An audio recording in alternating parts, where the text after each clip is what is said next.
네, 안녕하세요. 저는 가정의학과에 있는 박상민이라고 합니다. 제가 오늘 전범석 교수님께서 파킨슨 병에서 건강기능식품과 보완대체요법의 허와 실이라는 주제로 강의를 말씀하셔서 제가 한 2년 전에 한번 강의를 했었던 적이 있었습니다. 그리고 그 사이에 또 2년 사이에 또 바뀐 것들이 어떤 게 있는지를 요 한 달 정도 같이 리뷰하면서 오늘 말씀드린 내용은 그동안 조금 혹시 바뀐 게 있는지 2년 사이에 연구 결과들이 있더라고요. 연구 결과들이 있긴 한데 실질적으로 도움이 되는 부분이 있는지 아니면 혹시 해를 끼치는 건 아닌지에 관련된 부분을 한 20분, 25분 정도 말씀드리고 또 질문과 답변을 하는 시간을 갖도록 하겠습니다. 먼저 건강기능식품 이란 것이 어떤 것인지에 대해서 많이들 아실 거라고 생각이 됩니다. 근데 건강기능식품은 약하고는 다르죠. 약은 실제 치료 효과가 검증돼서 의료진의 처방과 관리에 따라서 복용을 하는 게 이제 복약에 관련된 부분인데 건강기능식품을 살펴보면은 질병의 직접적인 치료나 예방을 하는 것은 아니고 건강을 유지하고 개선하는 것이라고 식품의약처에서 이렇게 정의를 하고 있습니다. 우리나라에서는 한 230여 가지의 건강기능식품을 기능별로 등급을 매겨서 관리를 하고 있는데 이런 등급을 매길 때 보면은 질병 위험 감소 기능, 그다음에 생리활성 기능 1등급부터 3등급까지 이렇게 보통 식약처에서 관리를 하고 있습니다. 근데 여기 좀 유의하셔야 할 것이 어떤 거냐면은 여기 질병 발생 위험도 감소 기능이라고 식약처에서 공지가 되어 있는 것도 실제 약의 기준으로 보면은 매우 근거가 작은 거의 근거가 있다라고 하기 어려운 연구 한두 편 가지고도 질병 발생 위험 감소 기능이라고 이런 식품에서는 허가를 받기도 합니다. 그렇기 때문에 이런 한두 편의 연구를 가지고 약과 동등한 효과를 가지고 있다라고 생각하시면 좀 오해가 있을 수 있기 때문에 이런 게 우리 식약처에서 이렇게 관리를 하고 있지만 여기서 얘기하고 있는 질병 발생 위험 감소가 정말 약 같은 효력을 가진다라고 생각하시지는 않는 게 좋을 것 같습니다. 그리고 그 외에도 이런 위험 발생 감소 기능이 실제로 국제 수준으로 또는 국내의 여러 연구들의 결과가 어떤지를 간략하게 말씀을 드리도록 하겠습니다.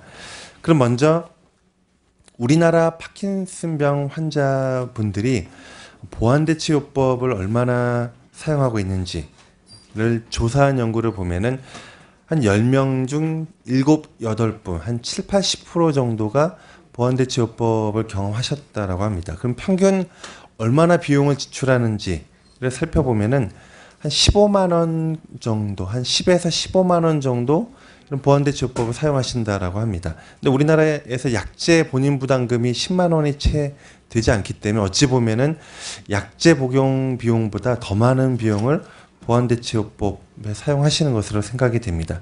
왜 이용하시는가를 보면은 운동 이상 증상을 좀 개선하고 싶어서 또 피로나 통증 때문에 이런 약제를 또는 침을 사용하신다라고 합니다. 그럼 어떤 걸 이용하시는지 보면은 인삼, 침, 항산화제 등등등을 사용하시는데 은행 추출물도 사용하시는데 이런 부분이 효과가 어떤지에 관련된 부분을 말씀을 드리도록 하겠습니다. 한 3년 전쯤에 이런 보도 자료가 나온 적이 있었죠. 파킨슨병 증상에 봉독 약침 효과가 있다라고.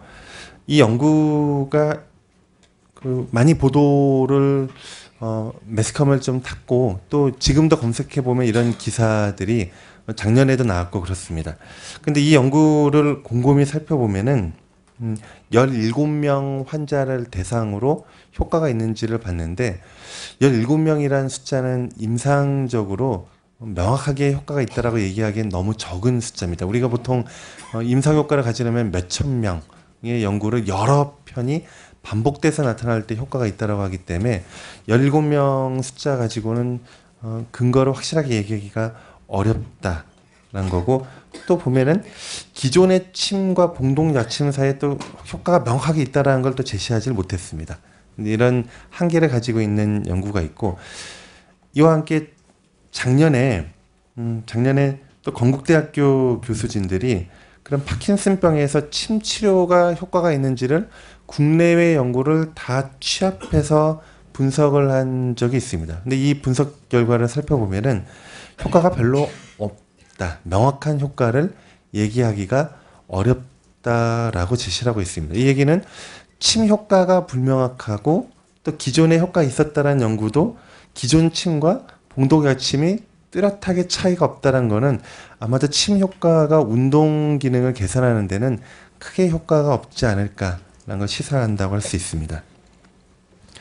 그 외에도 또 다른 연구에서 파킨슨병에서 이런 운동 증상을 개선하는 데 있어서 과연 보완대체요법이 효과가 있는지를 여러 연구들을 비교 분석한 내용이 있는데, 침술 같은 경우도 보조적인 증상 조절 목적으로 사용되고 있긴 하지만 효과가 있는지는 근거가 불충분하다라고 제시를 하고 있습니다.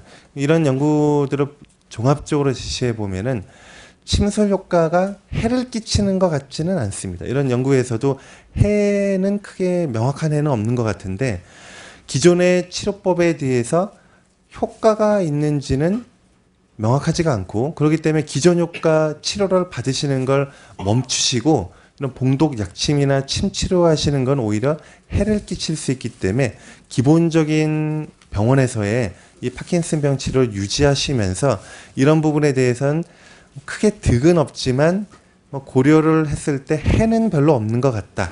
그러니까 지금까지의 근거 수준이라고 생각하시면 될 것 같습니다. 그러면 인삼은 과연 효과가 있을까? 인삼. 우리 인삼 많이 드시죠? 그리고 아까 저희가 우리나라 보완대체요법의 실태를 봤을 때도 인삼을 복용하시는 분들이 많았는데, 이와 관련된 내용도 과연 운동 기능과 관련돼서 파킨슨병 환자들에서 효과가 있는지를 여러 국내외 연구들을 종합해서 비교 분석을 했습니다. 근데 보면은 다 내용들이 유의한 차이가 없다, 유의한 효과가 없다. 대부분의 연구들을 중국에서 시행한 것도 있고 미국에서 시행한 것도 있고 우리나라에서 시행한 것도 있지만, 인삼을 복용하신다고 해서 파킨슨병의 증상에 호전되는 효과는 없는 것으로 현재까지 나타나고 있습니다. 그럼 과연 파킨슨병이 아니라 다른 우리 일반 건강 상태에서도 인삼 드시면 좀 효과가 있는가를 또 역시 30편의 임상 연구를 다 취합해서 분석을 해봤을 때도 운동 능력과 인지 기능 효과 명확하지 않고, 삶의 질이나 수면, 발기부전, 암 발생 위험도도 이런 홍삼이나 인삼을 복용한다고 해서 개선된 연구가 없기 때문에 이런 부분에 대해서는 크게 홍삼 드시면 개인적으로 또 피로회복 느끼신다는 분도 계시긴 하지만, 이런 증상, 파킨슨병의 증상이나 인지기능과 관련된 목적으로 드시는 거는 크게 효과는 없는 것으로 생각이 됩니다. 또 하나가 비타민 B6, 피리독신 관련된 연구들이 또 많이 있었죠. 그 비타민 B6를 복용하면은 파킨슨병이 예방되는가에 대한, 이거는 파킨슨병 환자의 증상 개선이 아니라 일반인에서 이 피리독신을 많이 섭취하면은 파킨슨병이 예방되는가에 대해서 연구들이 있었습니다. 보면은 일반인에서는 이런 비타민 B6 섭취가 많으면은 파킨슨병이 좀 위험도가 줄어드는 것처럼 보입니다. 근데 여기서도 이런 보충제를 복용한다는 게 아니라 식품으로, 견과류라든지 이런 식품을 충분히 섭취를 했을 때 파킨슨병 위험도는 좀 줄어드는 것처럼 보이긴 합니다. 하지만 보충제를 사용했을 때 과연 예방 효과가 있는지에 대해서는 그런 연구는 없습니다. 그리고 파킨슨병 환자에서 증상 개선 효과가 있는지에 대한 연구도 없습니다. 우리가 이런 예방 목적으로 쓰는 것과 한 번 병이 걸린 이후에 증상 치료나 개선 목적으로 사용한 건 전혀 다른 영역이기 때문에 파킨슨병 환자분, 환우분들이 이런 비타민 B 보충제를 증상 개선 목적으로 하는 것은 아직까지 효과가 없다라고 생각하시면 좋을 것 같습니다. 그럼 다른 항산화제는 어떨까? 다른 항산화제 보충제를 썼을 때 역시 파킨슨병 환자에서 증상 개선 효과는 없습니다만 일부 비타민 같은 경우는 파킨슨병 위험도가 조금 줄어든다라는 얘기도 있습니다. 비타민 E 같은 경우. 이 경우도 보충제가 아니라 식품, 야채, 채소를 많이 섭취했을 때 그런 거지 보충제를 먹는다고 해서 파킨슨병 위험도가 줄어드는 건 아닙니다. 또 하나 최근에 이슈가 됐던 게 코엔자임 Q10이었죠. 코엔자임 Q10. 코엔자임 Q10과 파킨슨병 이런 가설들이 있었습니다. 과거에는 코엔자임 Q10이 미토콘드리아의 생산활동 효율성을 개선해서 이런 신경퇴행성 질환에 보호 효과가 있지 않을까라는 질문에서부터 연구들을 한번 시행했습니다. 이 연구도 코엔자임 Q10이 파킨슨병의 예방 효과가 있지 않을까를 분석을 했던 연구가 있는데 이 자체도 증상이 미비했지만 방법론적인 문제로 인해서 아예 논문 게재했다가 철회한 경우가 있습니다. 그만큼 이 근거를 믿기가 어렵다라는 걸 시사를 하고 최근에 올해 나온 연구 중에 하나를 살펴보면 이거 자마 뉴럴로지에 실렸는데 파킨슨 예방 효과 또 증상 효과에 관련돼서 파킨슨병 환자에서 코엔자임 Q10을 고용량을 복용을 했을 때 파킨슨병의 진행에 좀 개선 효과가 있지 않을까를 연구를 했습니다. 연구를 했는데 요 주황색이 플라세보고 또 요 다른 색깔들이 코엔자임 Q10을 고용량 복용을 했던 그러니까 이 연구는 기본적으로 기존의 파킨슨병 치료는 기본으로 하고 있으면서 코엔자임 Q10을 추가로 했을 때 증상 개선 효과가 있는가를 봤는데 거의 증상 개선 효과가 없습니다. 우리가 1년 넘게 한 1년 반 정도 추적 관찰을 했는데 코엔자임 Q10을 복용했다고 해서 파킨슨병이 개선된 효과는 없었다라고 제시가 되고 있습니다. 그렇기 때문에 기존의 파킨슨병 환자분들이 코엔자임 Q10이 보호 효과가 있을 거라고 생각해서 드시는 거가 큰 효과는 없겠다. 해는 끼치지 않는 것 같습니다. 뭐 심각한 부작용은 없지만 비용을 생각했을 때 큰 개선 효과는 없다라는 게 국제 수준의 연구에서 제시되는 결론입니다. 이렇게 파킨슨병과 관련된 내용들을 살펴봤을 때는 생각보다 도움을 준다는 결과가 없습니다. 그럼 과연 또 다른 영역인 인지 기능에는 좀 개선 효과가 있는가를 추가적으로 살펴봤습니다. 비타민 E를 복용하면 치매 예방 효과가 있을까를 보면은 거의 차이가 없는 걸로 치매 예방 효과 없는 걸로 알려져 있습니다. 그러면 은행잎 추출물이 기억력 향상에 영향을 줄 것인가? 아까 파킨슨병 환자분들이 은행잎 추출물도 많이 드신다. 진코 관련된 걸 많이 드신다고 했는데 실제 은행잎 추출물을 복용했을 때 인지 능력이나 기억력 향상에는 효과가 없는 걸로 알려져 있습니다. 그 외에도 비타민 보충제, 비타민 C나 비타민 E 같은 항산화 보충제를 썼을 때 치매 예방이나 기억력 감소 예방 효과가 있을까? 또 큰 예방 효과가 없는 걸로 알려져 있습니다.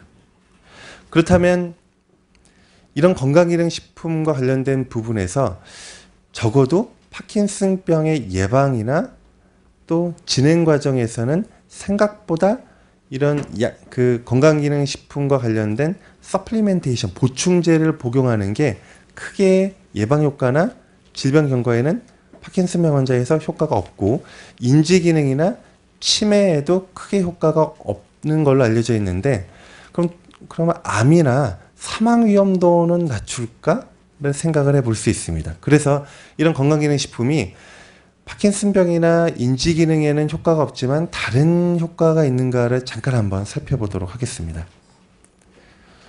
비타민제, 항산화 보충제가 과연 사망률을 좀 낮출 것인가를 살펴보면은 여러 연구들이 있습니다. 여러 연구들이 있는데 비타민 A, C, E 항산화제죠. 그 베타카로틴, 셀레니움 같은 항산화제를 복용하는 군이 복용하지 않는 군에 비해서 오히려 사망률이 4% 정도 높이는 걸로 알려져 있습니다. 특히 베타카로틴과 비타민 E가 토코페롤이죠. 비타민 E 같은 경우가 오히려 해를 끼칠 수도 있다라는 걸 시사를 합니다. 특히 비타민 E 같은 경우는 하루 복용량이 한 150단위를 넘어서면은 사망 위험도가, 그러니까 오히려 고용량을 섭취했을 때 사망 위험도가 올라가는 것으로 나타납니다. 그러면 과연 심장병 예방에는 효과가 있을까? 과연 이런 항산화제 보충제를 드실 때 심장병 예방 효과가 있을까를 살펴보면은 이 연구는 그 BMJ의 명승권 선생님과 또 저를 포함해서 같이 시행을 했던 연구인데 항산화제 보충제를 복용하는 그룹이 심장질환 예방에는 예방 효과가 없습니다. 보면 딱 1이거든요. 복용한 군의 위험도, 그러니까 복용하지 않은 군에 비해서 복용한 군이 거의 동등한 위험도를 가졌습니다. 그러니까 거의 효과가 없다라는 걸 시사를 하죠. 그럼 암 예방은 어떨까? 항산화제 보충제를 쓰면은 과연 암 예방 효과가 있을까에 대한 부분을 살펴보겠습니다. 오히려 베타카로틴 보충제를 쓰면은 폐암 위험도가 쓰지 않는 그룹에 비해서 쓴 그룹이 폐암 위험도가 증가하는 결과를 보입니다. 그뿐 아니라 셀레니움이나 비타민 E가 전립선 예방에 효과가 있을 거라고 생각하고 연구를 했거든요. 근데 실제로 비타민 E를 복용하는 그룹은 암이 더 많이 걸리고 셀레니움 드신 그룹은 오히려 당뇨병 발생 위험이 더 증가하는 걸로 알려져 있습니다. 적어도 해를 끼치지 않으면 모르겠으나 오히려 해를 끼치는 경우들이 많다라는 게 많은 연구들에서 나오고 있습니다. 특히 비타민 E를 먹은 그룹은 전립선암 생길 위험도도 한 17% 정도 증가하는 걸로 알려져 있어서 저희가 아까 제가 잠깐 말씀드렸던 이런 건강기능식품의 이득과 손해를 비교해 봤을 때 이득과 관련된 부분은 별로 많지 않은데 손해와 관련된 부분은 상당히 연구 결과들이 많다라는 걸 고려를 하시고 이런 건강기능식품이나 보충제를 드실지 여부를 판단을 하시는 것이 더 좋을 것 같습니다. 소화기암과 관련된 부분도 효과가 없고 또 항산화제 드신 그룹이 오히려 사망 위험도가 높다. 다 일관된 얘기들이 나옵니다. 일관된 얘기들이. 방광암 발생 위험도가 오히려 높다. 특히 예방 효과는 별로 없고 일부 암에 대해서는 오히려 암 발생 위험도가 높다라고 제시가 되고 있습니다. 그렇기 때문에 미국의 질병예방서비스 특별위원회는 작년 2월에 이렇게 권고를 했습니다. 암이나 심장질환 예방을 목적으로 항산화제를 특히 보충제로 복용하는 건 권하지 않는다라고 하고 있고 베타카로틴 보충제는 쓰지 않도록 권유를 하고 있습니다. 그러니까 도움은 안 되고 일부는 오히려 금하고 있는 게 이 미국에서도 미국의 질병예방서비스 특별위원회에서 이렇게 권고할 수 있을 정도로 오히려 해에 대한 부분을 염두를 하시는 게 좋을 것 같습니다. 그럼 암 환자에서는 어떤가? 암 환자에서도 항산화제 많이 쓰시는데 안 드시는 암 환자에 비해서 항산화제 보충제를 드시는 분이 오히려 사망률이 한 6% 정도 더 올라간다라는 연구 결과도 제시가 되고 있습니다. 그럼 말기암 환자에서는 어떨까? 말기암 환자에서도 한 40-50% 정도가 보완대체요법을 이용하는데 생존율에는 차이가 없고 오히려 인지기능이나 피로도 같은 경우는 더 안 좋은 결과를 미치는 경우도 있습니다. 이런 파킨슨병 환자뿐만 아니라 다른 질병의 영역에서도 이런 보충제가 크게 도움을 주지 않는다라는 걸 염두를 하시는 게 좋을 것 같습니다. 그렇기 때문에 우리가 제한된 시간과 제한된 비용을 갖고서 효과적으로 관리를 하실 때 이런 이득과 위해와 비용을 잘 고려해서 하셔서 우선순위를 맞추는 것이 필요하리라고 생각이 됩니다. 그럼 과연 도움을 주는 것은 없을까를 살펴보면 이 역시 좀 주의해야 할 부분이 있지만 파킨슨병 환자 같은 경우는 뼈 건강이 매우 나쁜 경우가 많습니다. 파킨슨병이 없는 환자분들에 비해서 파킨슨병이 심해질수록 골다공증 위험도가 매우 높은 것으로 알려져 있는데, 그럼 보충제 중에 과연 부족한 영양소가 있을까를 살펴보면은 대부분은 우리나라 평균 권유하는 영양소 섭취를 다 초과 달성하고 있습니다. 근데 한 가지 좀 부족한 것은 칼슘 섭취는 좀 부족합니다. 칼슘 섭취는. 그렇기 때문에 만약에 파킨슨병 환자분에서 뭔가 추가적인 섭취가 필요하다 하면은 칼슘제와 관련된 부분은 조심스럽게 생각을 해볼 수 있겠습니다. 하지만 칼슘제도 부작용이 있죠. 칼슘제 섭취를 하면은 변비의 위험도가 조금 올라가기 때문에, 안 그래도 파킨슨 환자분들, 환우분들 보시면 변비 때문에 고생하시는 경우가 있기 때문에 이 칼슘제 보충제와 관련된 부분도 의료진하고 상의를 하시면서 변비와 관련된 증상 조절과 함께 조심스럽게 섭취를 하시는 게 좋고, 식이로 섭취하실 수 있으면 더 좋을 것 같습니다. 그렇기 때문에 이런 파킨슨 환자의 뼈 건강과 관련된 부분은 유심히 살펴보실 필요가 있고, 만약에 골다공증이 있다라고 하시면은 칼슘 비타민 D 섭취와 함께 적절한 골다공증 약제 치료도 병행을 하시는 것이 좋기 때문에 이 부분도 의료진하고 상의하시면서 약으로 처방을 받으셔서 관리를 칼슘 비타민 D 보충제도 약으로 있거든요. 약으로 처방을 하시면서 관리를 하시면 보험 적용도 되고 오히려 부작용에 대한 것도 예방을 하면서 관리하실 수 있지 않을까라고 생각이 됩니다. 그래서 한 25분 정도 보완대체요법과 또 항산화제, 보충제에 대한 부분에 득과 실이 어떤지에 대한 부분을 간략하게 말씀을 드렸고, 또 아마 현장에서도 미국 같은 경우도 보완대체요법 70% 정도 파킨슨병 환자분들이 드시는 걸로 나와 있거든요. 우리나라도 한 7, 80%인데 과연 해를 끼치지는 않는지, 또 비용 대비 효과는 어떤지를 함께 고려하셔서 조심스럽게 접근하시는 게 좋을 것이라고 생각됩니다. 제 개인적인 생각은 이런 보충제보다는 오히려 환우분들에 대한 모임이나 아니면 여러 가지 재능기부 자원봉사 활동 많이 하시잖아요. 그런 재능기부 자원봉사 활동으로 도움을 받으시는 것이 더 좋지 않을까라는 생각을 하고 있습니다. 네, 이상 강의를 마치도록 하겠습니다. 감사합니다.